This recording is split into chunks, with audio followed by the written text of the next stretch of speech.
The 3/4 inch plywood on the subfloor of this bus is pretty rotted through, and we're going to use that to our advantage. Instead of trying to find all the different screws where everything's in and back them out, a lot of them are rusted, and I don't even have the right driver bit for them. So I'm going to just use crowbars to pry the plywood up and around the screws, leaving them behind, and then we'll just pluck them out one by one.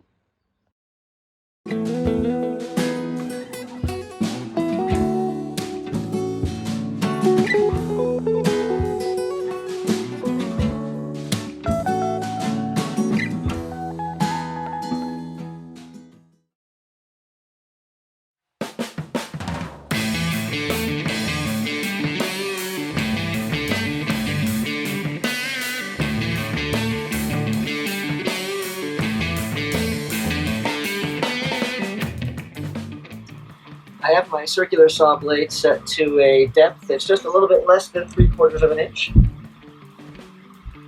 so that I can rip down this board, go lengthwise, and that will be an easy point to push the pry bar through and split it in half, and I should just be able to pull each side out much more easily than just hacking at it the way that I was in the first time.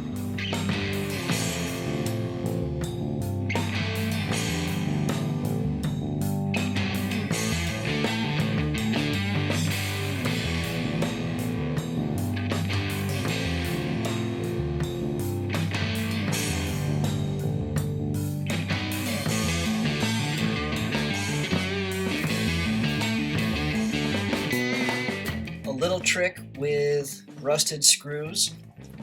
We pulled the wood up and these stayed in place, and they're all plugged up. You can't actually get a screw head in here, and they probably don't want to turn much. Oh, actually that one is, but I'm going to show a little trick. To unbind a screw that might be a little bit stuck, you can just grab it straight on the head and rock it back and forth a little bit this way, and then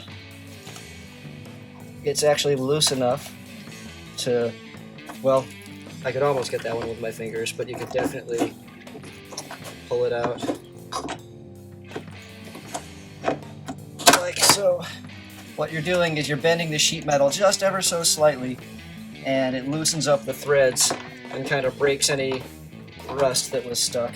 So rather than grinding, if you don't need to, you can try the bend to the screw trick. There we go.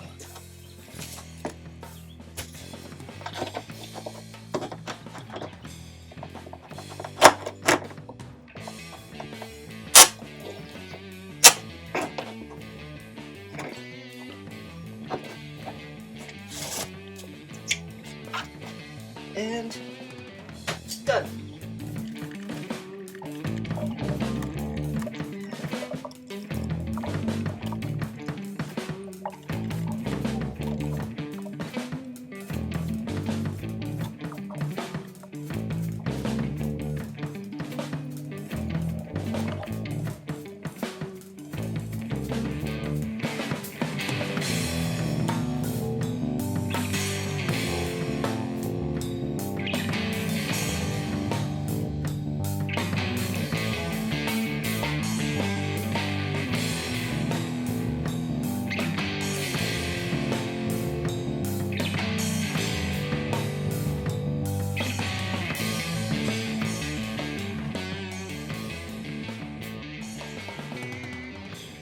I recently gave a presentation online for part of a seminar for a different community that I'm involved in regarding tips and tricks when working on electrical projects. And as I was about to plug in my angle grinder, I realized, oh hey, I should actually do that here as well. So one thing when you're working with corded tools is if you're plugging into an extension cord, you never want to just plug directly in, because if you're getting into an area and you have to tug on the thing to get where you're going, this can happen. And in order to prevent a plug coming undone and then wondering why your tools aren't working, what you do is you simply tie them together with an overhand knot like the beginning of a shoelace, and then plug them in. And when you do that, if you pull from one end or the other and you're dragging the thing around, it won't come undone. So that's tip number one. Tip number two is how to manage your extension cords like an electrician. When you're not using them, you don't want them to get looped up and twisty and tied and tangled. And so the way that we do them in the electrical industry is you take your extension cord and fold the whole thing in half so it makes one big loop. So the main thing is you start with these ends plugged together. Not the way that I did just a minute ago though. And then you go and find the other end. And you're going to start wrapping your cord from the middle, which you found by plugging the other two together. So what you do is you're going to take this first loop and you're going to turn it into a sort of a 2 half hitches kind of a knot that should look like this. But really all you're doing is you are just opening up the loop, grabbing, and creating a round section like this, like a little lasso. Once you have done that, you hold on to the top of the lasso with one hand, and then with the other hand, you're going to make a loop out of the dangling section, and then feed it up through the hole so that you have sort of a mess down here, but another fresh loop at the top. Then you grab your dangling section, and you make another loop, and pass it through, and so on. Just keep on passing it and looping it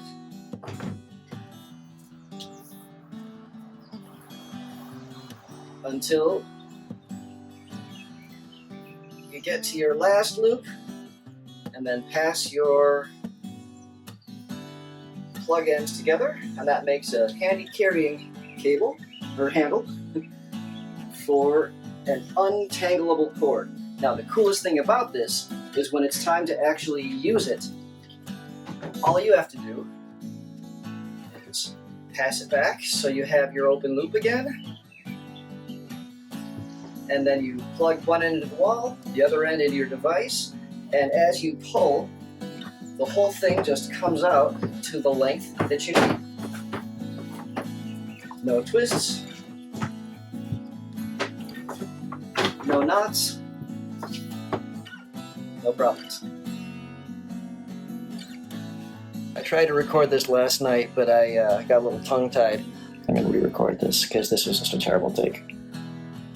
The yellow safety arms that deploy out with the wheelchair lift was something that we did not want to keep in the final implementation, so I went ahead and removed them last night. The only thing that you have to worry about if you're going to do something similar is my particular brand, which is a Rikon, had a seatbelt interlock, which there was a little safety belt that went across, and when the seatbelt wasn't plugged in, there was a switch that prevented the thing from running.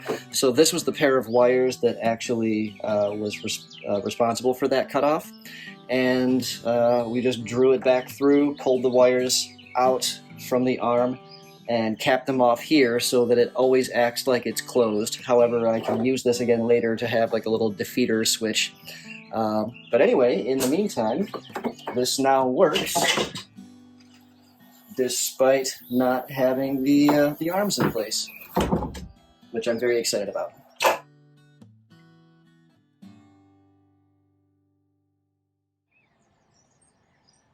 Well, it is a beautiful morning, very serene. We've got lots of bird song, a little bit of dew still out everywhere. I just couldn't bring myself to stay away from the bus for too long. We worked pretty late into the night last night, got just about all the plywood off of the floor, just a few more screws to remove. But the last two pieces of wood that need to be removed before we can really call the floor done are both trapped underneath the two remaining implements, which are affixed through the floor. That is the main cabin heater, which is actually up toward the front of the bus, and the wheelchair lift, which, while we are going to be keeping it for the final configuration of the bus, we do need to remove it temporarily. So in order to facilitate that, I think the next thing I have to do is actually get this rear bumper off. I already went around and hit all the nuts and bolts with some of my my thread breaker blaster liquid, and now it's time to start backing it out with the impact driver.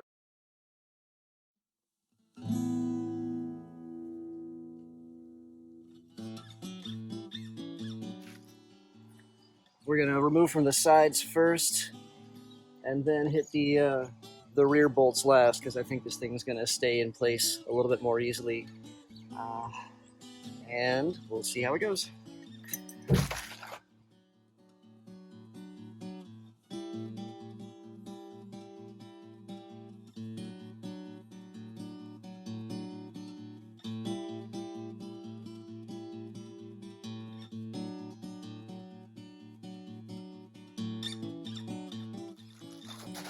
Crescent wrench isn't doing it.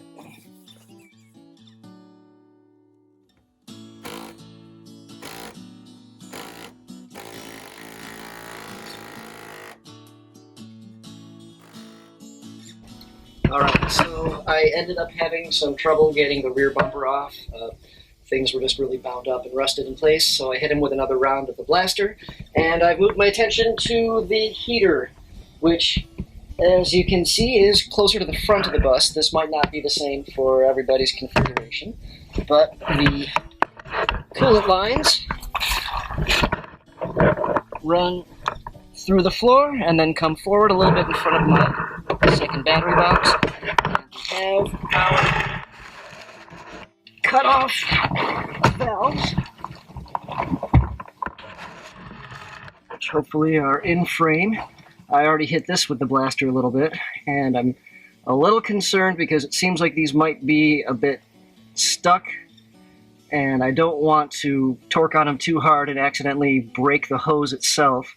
That'll be a bit of a mess. So all I'm hoping to do right now is just get the valves shut, but not actually try to disconnect anything until I get a catch bucket. So I just want to take a first pass and see how difficult it'll be to try to get these to move. I'm also not quite sure which direction this thing actually wants me to turn it. The bracket that held this hose in place is actually rusted out. Yeah, I may end up having to put a tool on these. Oh, it's going! Okay. So the tools that I'm going to be using to get these hoses disconnected. First off, the hoses are zip tied in place, and there's also some electrical lines there, so I've got a pair of side cutters to break off the zip ties. I have these expanding jaw pliers and a flathead screwdriver to help break the hose free of the hose fitting.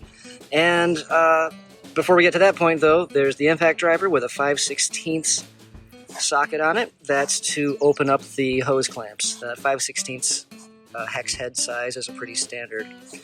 Also, to drain the fluid, I've got a nice shallow pan, and this clamp I'm going to use to hold the hoses in place, as they drain. So, with all those, everything should work out all right.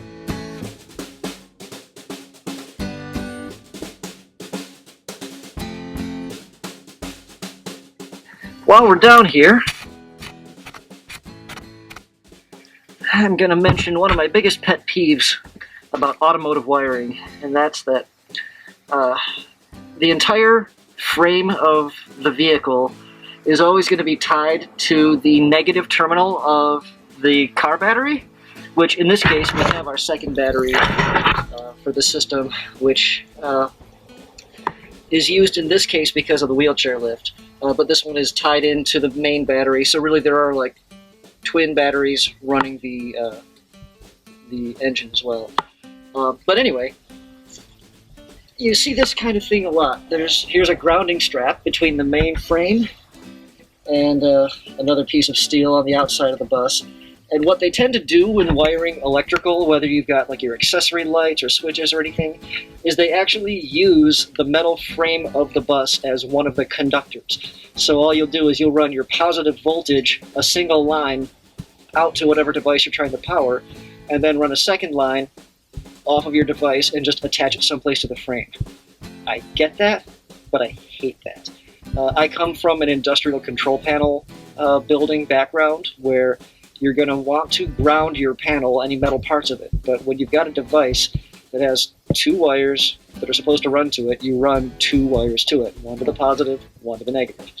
And that makes it a lot easier for following the actual schematic and for troubleshooting purposes and for all sorts of other things. Yes, it's more wiring, and I understand why this is done in the automotive world for convenience. I just dislike it.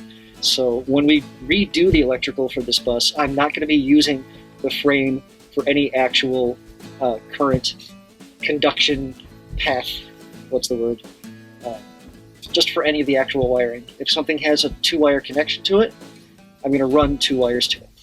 Okay. Soapbox stepped off.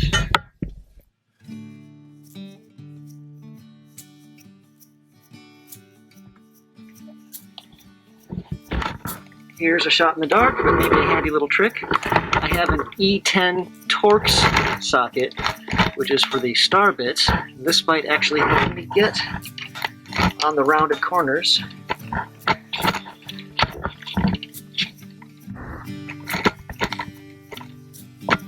Oh, I might actually have to go for a larger one. Never mind that. I'm going to go the easier route, which is actually just going to be to cut through this hose clamp. I don't care about this hose on this end, so if I can get my angle grinder right here, I can just zip through that metal, and we're going to call that done. Why do things the right way when you can do these things the faster way? In those cases, the faster way is the right way. Okay.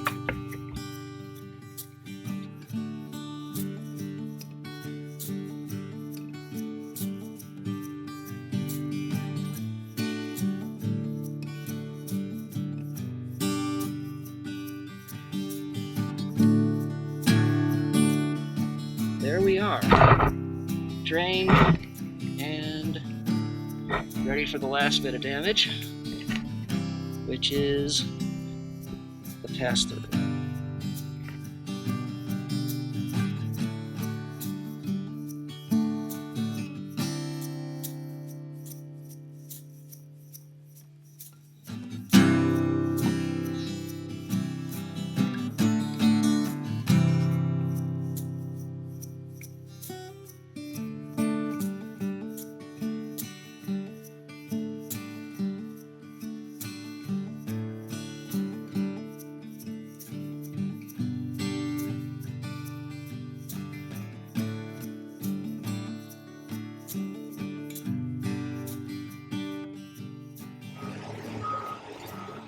Too many projects going on.